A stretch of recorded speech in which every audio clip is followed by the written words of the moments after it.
Hello students, welcome to my channel. आज मैं आप सभी को इस वीडियो में चैप्टर नंबर 4 की एक्सरसाइज 4.3 का क्वेश्चन नंबर 1 का सेकंड पार्ट करवाने जा रही हूं।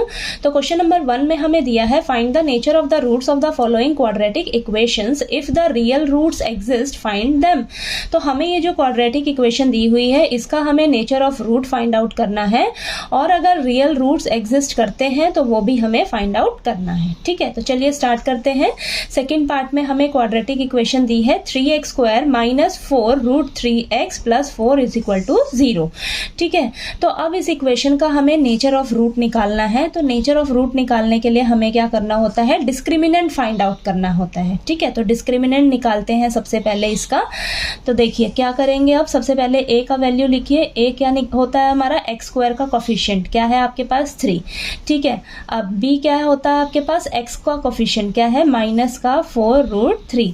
ठीक है, और c का वैल्यू क्या होता है, कांस्टेंट नंबर क्या है 4। ठीक है, तो हमें क्या निकालना है सबसे पहले, डिस्क्रिमिनेंट। तो डिस्क्रिमिनेंट के लिए आपके पास फॉर्मूला होता है d is equal to b square minus 4ac। ठीक है, अब b की वैल्यू आपने लिखी है कितनी, माइनस 4 रूट 3, इसका होल स्क्वायर कर दीजिए। ठीक है, माइनस 4 इंटू a की वैल्यू क्या है आपके पास 3 और c का वैल्यू कितना है 4। ठीक है, अब इसे सॉल्व करिए। सबसे पहले माइनस 4 का होल स्क्वायर और रूट 3 का स्क्वायर, इसको अलग अलग कर लेते हैं हम। और ये 4 3 ज़ा 12, 12 4 ज़ा 48 आएगा आपके पास। ठीक है, और ये हो जाएगा 16 इंटू रूट 3 और स्क्वायर, रूट से स्क्वायर कैंसिल हो जाएगा, यहाँ 3 बचेगा। ठीक है, ये माइनस का 48 और ये आ जाएगा 48 माइनस 48, देन हमारे पास आंसर आएगा ये 0, यानी कि d की जो वैल्यू आई है आपके पास 0 आई है। ठीक है, तो इसका नेचर क्या होगा, मैंने आपको बताया हुआ इंट्रोडक्शन पार्ट में नेचर ऑफ रूट्स में, अगर आपका d का वैल्यू 0 आता है तो इस केस में आपके पास क्या होता है, जो रूट्स आएंगे वो रियल होंगे और इक्वल रूट्स होंगे। ठीक है, रियल एंड इक्वल रूट्स। ठीक है, तो आपके पास 3 केस होते हैं नेचर ऑफ रूट्स में। अगर d का वैल्यू आपके पास ग्रेटर देन 0 आ रहा है, ठीक है, तो उस केस में आपके रियल रूट्स होंगे वो डिफरेंट होंगे। ठीक है, और अगर इक्वल टू 0 है तो आपके इक्वल रूट्स निकलेंगे, और अगर d की वैल्यू लेस देन 0 होती है तो उस केस में आपके रूट्स निकलते ही नहीं हैं। ठीक है, एग्जिस्ट नहीं करते हैं। तो यहाँ पर हमें बोला था कि रियल रूट एग्जिस्ट कर रहे हैं, तो इसको हमें आगे फाइंड आउट करने होंगे रूट्स। ठीक है, तो यहाँ पर रूट्स हमारे एग्जिस्ट कर रहे हैं। ठीक है, तो चलिए फाइंड आउट करते हैं अब रूट्स निकालने के लिए सबसे पहले हम क्या करेंगे, क्वाड्रेटिक फॉर्मूला अप्लाई कर लेते हैं। ठीक है, तो क्वाड्रेटिक फॉर्मूला क्या होता है आपके पास, x is equal to minus b plus minus root b square minus 4ac upon में 2a। ठीक है, ये आपका क्वाड्रेटिक फॉर्मूला है। यहाँ से हम x की वैल्यू निकालेंगे, जो x की वैल्यू होगी आपकी वही क्या होती है, आपकी रूट्स होती हैं। ठीक है, तो यहाँ पर जो x की वैल्यू आएंगी ना वो दोनों इक्वल आएंगी। ठीक है, इक्वल आएंगी, यानी कि आपने जब d का वैल्यू निकाला है ना, तो d जो आएगा आपका, यहाँ से आपको पता लग जाता है कि आपके जो रूट्स होंगे वो किस तरीके के होंगे। ठीक है, तो यहाँ पर हमारे पास जो x की वैल्यू आएगी वो दोनों सेम आएंगी। ठीक है, अब फटाफट से यहाँ पर वैल्यूज पुट करिए। b का वैल्यू क्या है आपके पास, माइनस 4 रूट 3, तो माइनस ये फॉर्मूले का है, और ये आपके पास वैल्यू क्या है माइनस 4 रूट 3, और यहाँ पर plus minus root b square minus 4ac कितना आया है सॉल्व करके 0।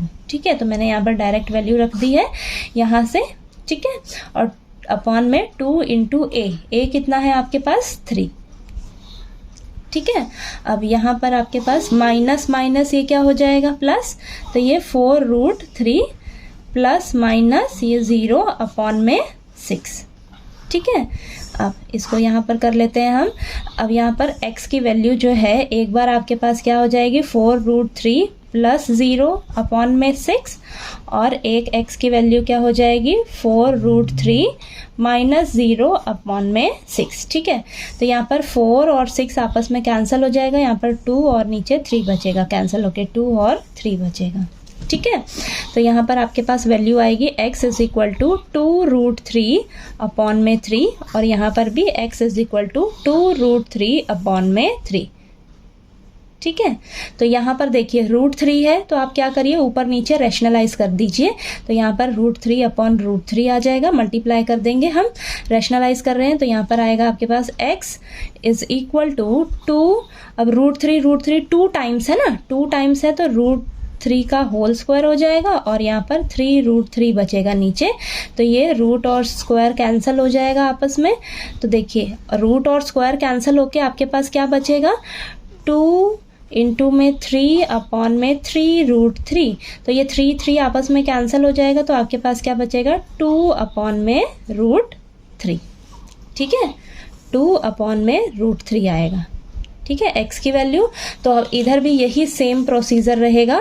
तो फटाफट से आप रैशनलाइज करिए, √3 अपॉन में √3, तो ये हो जाएगा 2 इंटू √3 का स्क्वायर अपॉन में 3 इंटू √3।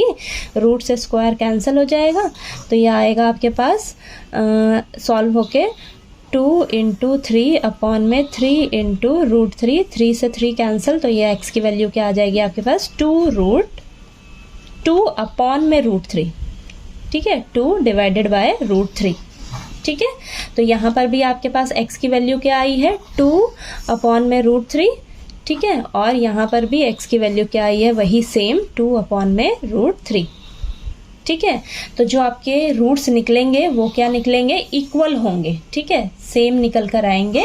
ठीक है, तो आपको ये क्वेश्चन क्लियर हो गया होगा अच्छे से, क्वेश्चन नंबर फर्स्ट का सेकंड पार्ट अच्छे से क्लियर हो गया होगा। कहीं कोई डाउट आए तो प्लीज़ आप कमेंट करके पूछिएगा, और वीडियो अच्छा लगे तो प्लीज़ लाइक कीजिए, शेयर कीजिए और ज़्यादा से ज़्यादा सब्सक्राइब कीजिएगा। और इसका थर्ड पार्ट मैं इसका नेक्स्ट वीडियो में करवाती हूँ। ठीक है।